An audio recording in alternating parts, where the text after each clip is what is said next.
It's day 26 of my composed 31 pieces of music in 31 days challenge. Today ended up being a guitar day, which is interesting because I can't really play the guitar. But on day one, whenever I made a list of things I wanted to try to accomplish this month, car, motorcycle, one of the things on the list was something with guitar. Today I just decided to do it. A little background for what you're about to hear. I don't know if what I'm about to say is true or not, but I feel like I heard it somewhere, and I just spent like 20 minutes Googling it to try to find a source for it, but I couldn't.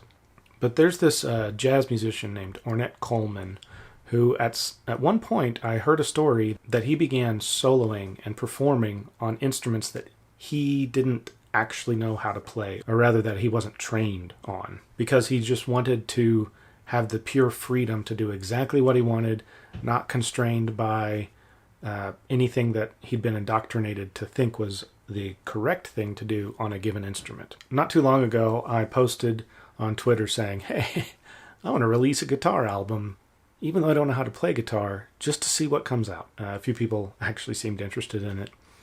But then I forgot about that and just didn't have time to get into it. But then today, I couldn't think of anything to actually focus on, so I pulled out the guitar and I tuned it up, though it drifted out of tune more and more as the day went. What I ended up with was like a 6-minute piece of music that I could not have written on the piano. So as I was working on it, I had no idea what notes I was actually playing. Like I started out with, I put my fingers on the frets and found a line that I liked and hit record. Played it in and let it evolve as I was playing it. As that was playing back, I hit record again and laid some other things on top of it, and that's just kind of how it happened. It was just a patchwork as it went through. The first 2 minutes are totally different than the next two, then the next two. My guess is that this will end up on the bottom of people's rankings if they were to go through and rank all 31 pieces this month, but for me, I'm pretty sure it would end up in the top 10 because it was just so fun to write, and I learned a lot from it. It was good to get the guitar out again, and it was just a really interesting sound, and I'm saying "and" a lot.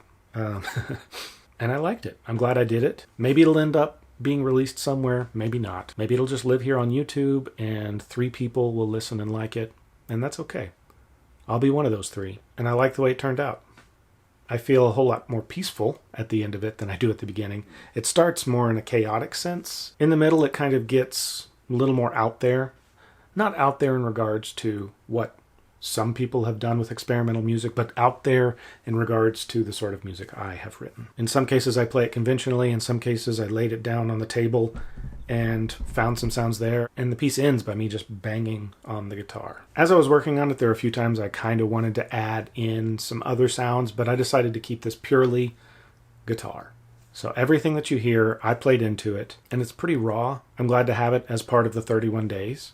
So anyway, I'm going to let you go ahead and see this and hear it. By the way, the video won't necessarily be lining up with me as I'm playing, but I'm going to try to give you a few different ideas of some of the techniques I used as I'm playing it. So I'm tentatively calling this one For Ornette. So whether Ornette Coleman actually did what I think he did, he's still responsible for me doing this piece because I think he did it. So anyway, here you go. Day 26. I may have said 25 earlier. Here's your piece for day 26. I hope you enjoy it. If you don't, I totally understand. But I really do think if you listen and go along on the journey, you'll feel a little bit more relaxed by the time you get to the end. I'll see you tomorrow.